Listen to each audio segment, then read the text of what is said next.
Hey, what's up? I'm Scott. I'm Tyler. I'm Sam. And I'm Alex. And we're Makeout. We're hanging out with Rob at Front Row Live. The Good Life is a great debut album. Tell me about going into the studio with John Feldmann and creating this record. Oh, all right. Well, you know, it was like kind of a surprise to us because at the time it was just, you know, we were just working on demos, like tons of songs, like we had 60 packed or whatever.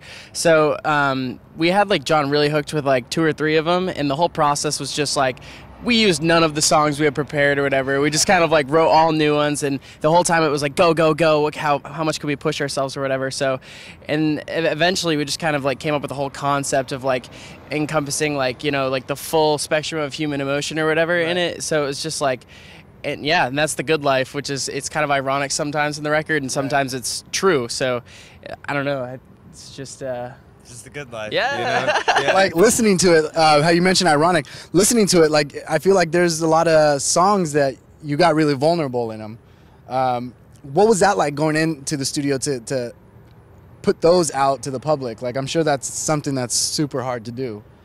Yeah, I mean, like, so the cool part about the record too is that it's taking like not just my experience, but like people that I've met, like who have been through like even harder shit than me, and so at the end of the day, it's kind of like it's not just like about me as much as it sounds like it. It's more so just kind of like for everybody, and we're playing like this this character, if you will, of just like how beat up have I ever been?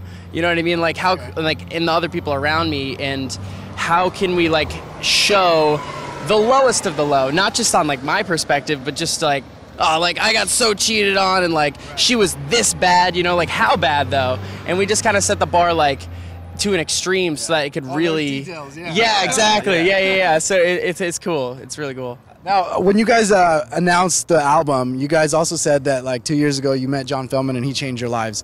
How did he change your lives? Was it because he produced this record, or is he more than a producer to the band? Yeah, he's the 5th member of the band for sure. I mean, he really took us under his wings and really helped us develop. Like one of the first times we sat down with him, he was like, "Well, where do you guys want to go? Do you want to like be like a Warped Tour band, or do you want to be like a legendary band that's around for a long time?" And so it made us really think about what we wanted going into this and how we should just go with this new sound. And he just pushed it and pushed it and pushed it and allowed us to write with a lot of cool people too. Yeah. He brought in a lot of cool co-writes. It was a good list, yeah. Yeah, I mean, some of the guys from 5 Seconds of Summer and Travis Barker, and yeah, you know, it was unreal. Yeah, It was really cool. Now that transition of the new sound for you guys, what was that like? Was that something that came naturally? Like, did it take some time to figure it out? Yeah. I feel like it came pretty natural. I feel like we all wanted to move in that direction, just into something bigger and better, you know. We love what we were doing before, but, you know, there's no point in limiting what you're doing, you know. That's why our record is like so, there's just so much to it. There's songs for anything and everything, you know. It's not just one, like, genre. It's not just one thing. It's just, it encompasses so much, you know. Now, you mentioned getting other people in the record to co-write and stuff like that. We have Ashton, we have Caleb from 5 Seconds of Summer, we have Travis Barker, Lil Aaron, who like a lot of people don't know who he is, and then we also have Mitchie Collins, who I was just recently with. What were these like experiences like? How did each of these individuals like help you become a better writer, a better musician when you went into the studio?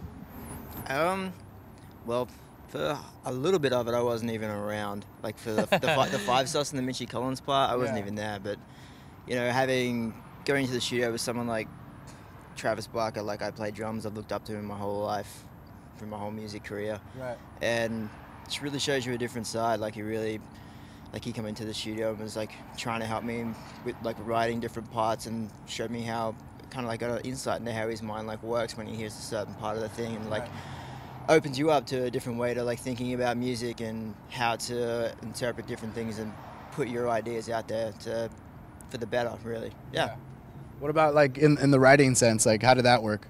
I mean, working with all these different people, you definitely, like Scott was saying, get an insight to how people are functioning, and it's really cool lyrically, especially, to just kind of like see people, they don't overthink it, you know what I mean? Like they literally just like whatever's popping out when they're like mumbling, and you'll get that lyric where it's just like you're kind of being honest there, and like that's like you don't have the whole phrase, but you have like this lyric, and it's like yeah, I can write about that. And so it's like you get one word from somebody else, and you can write 30 pages on the subject, and it's really cool to really like pull inspiration from other minds like that, especially where like everybody's just kind of feeling out like topics and stuff. So it's just really cool, especially where they're all pretty established, so it's like just free flowing, like ideas everywhere. It was really cool.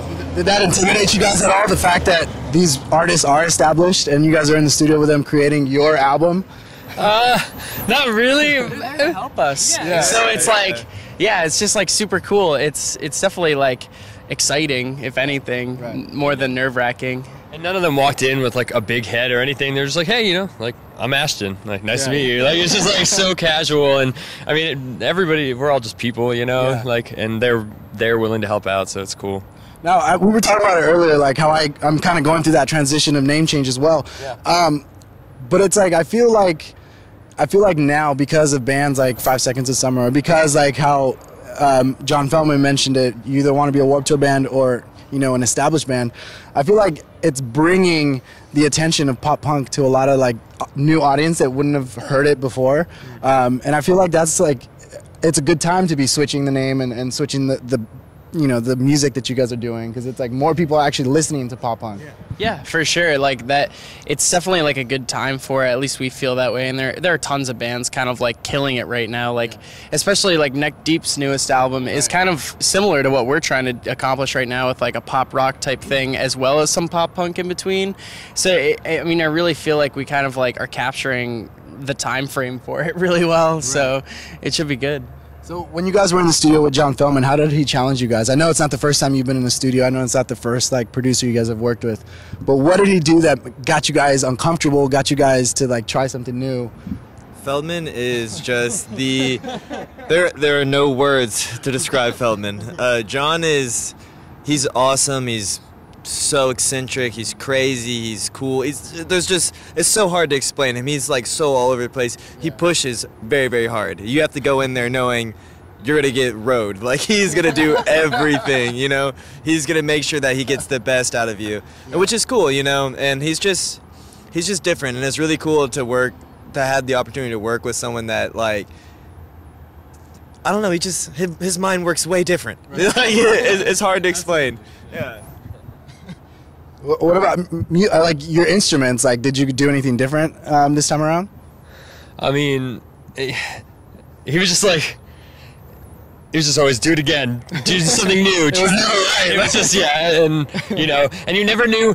Also, the thing was, you never knew what you were gonna get when he sent you the demos back, because you would have like, he'd send you a demo with a take that was like the first take you did like back like 3 days beforehand, after you had done like 50 other takes, and you know, and you thought you were gonna get this other thing, and then you just get a song back and it's just the song's like reverse, or like parts are in there that you didn't expect that like you just gave up on before. I don't know, it's just crazy. How did all of that change your perspective of creating music? For me, it was just kind of like, at first it was like weird, because when you have like an initial emotional attachment with a song that you created, you're like, oh, it's supposed to be like this or whatever. But after a while of working with Feldy, like probably in like a year or so of getting things back and forth, it was just kind of like, yeah, these decisions, like this is improving it, you know what I mean? And eventually you just start to kind of see like how music can just be disheveled like that, and it kind of opened me up personally to like remixes and stuff too, because it just like, it's just music, it's art, so like rearranging things and changing it up a little bit is always like a positive thing, because you're just trying to create something new. So it's really cool to just, I don't know, I feel like it's more like Legos now. It's more like playing more than to like work, if that makes sense, just because I kind of get like how you could just do whatever you want in a way. Right. Now with the 12 tracks that are on the album, like what was that one track that was giving you guys the hardest time to create? Maybe almost didn't even make it to the record. That's tough, because we have like songs that we love that didn't even make the record. I think we that was more our problem. We had to like shave it down. We had too many good songs. That's a hard part. It was too many good songs. The worst part was picking which ones to actually put on the record.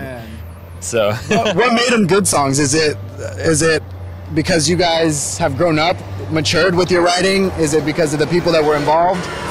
I mean, the maturing process definitely has to do with it, more so as we like went along. I mean, we were recording the record at the start of our band, basically. So there were some songs that we were making that like were cool at first, but then didn't really fit what we were trying to accomplish in the long run, so they didn't make it. And then it's kind of like we also just have things that like are maybe too future for what we're trying to do as well. So it's just so interesting, because at the end of the day, it just came down to like what vibe are we trying to fit in right now, and like what do we want to give people, and we just kind of chose the ones that don't like cut, like they don't cut any corners. It's just direct, and like the ones that have obvious messages. Right. You know what I mean? Now, for fans that haven't heard of Makeout, if they were to listen to the record, like what do you guys want them to get out of the record first listen? I think first and foremost, I just want people to have fun listening to it, you know? Like that's kind of what we set out to do. That's kind of what pop punk's all about, I guess. I don't know. I mean, a lot of kids are just out there to have a good time at the show, and like that's our personalities. Like ever since we started playing, we'd always get comments about how smiley we are on stage and stuff, and like we jump around like crazy, and it's just we want people to have a good time. So, and I think the record represents that as well. Like kind of how it's like a roller coaster ride with everything. Right. How are you guys able to write such a heartbreaking song, but yet still make it sound so happy? What's the key to that? Like, lots of major keys. That's definitely a lot of those. So we have a feature from Khaled. Yeah. Alex likes that. Yeah, I do.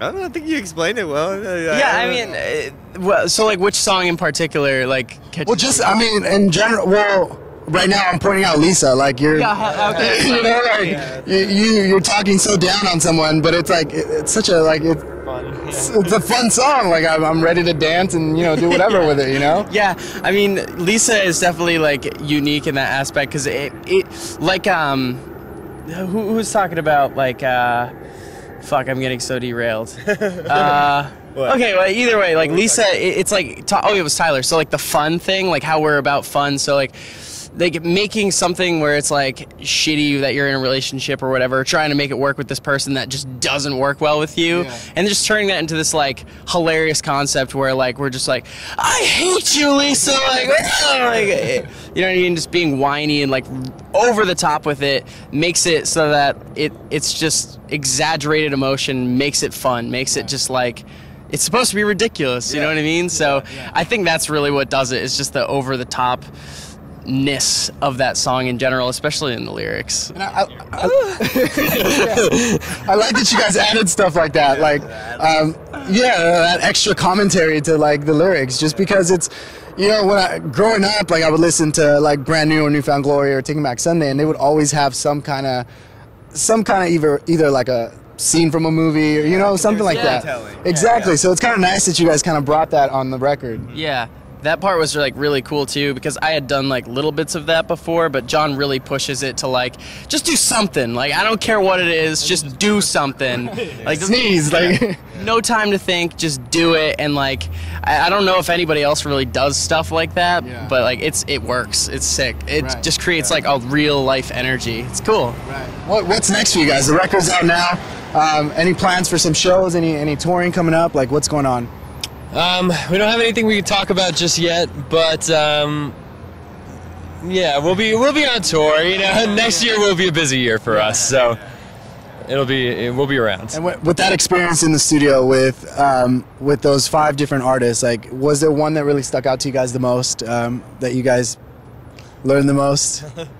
I mean, maybe it was the hardest to work with? I think we all have our own. I mean, I know Scott is idol, so I feel like we all had our own that we really enjoyed working with. I mean, and that's the cool thing about music and with people and everything, is that we're all different, but we can all collab and like make something awesome, Yeah, I mean, it was never really hard. It always worked well. Like it was never hard to write with anybody. So process. yeah.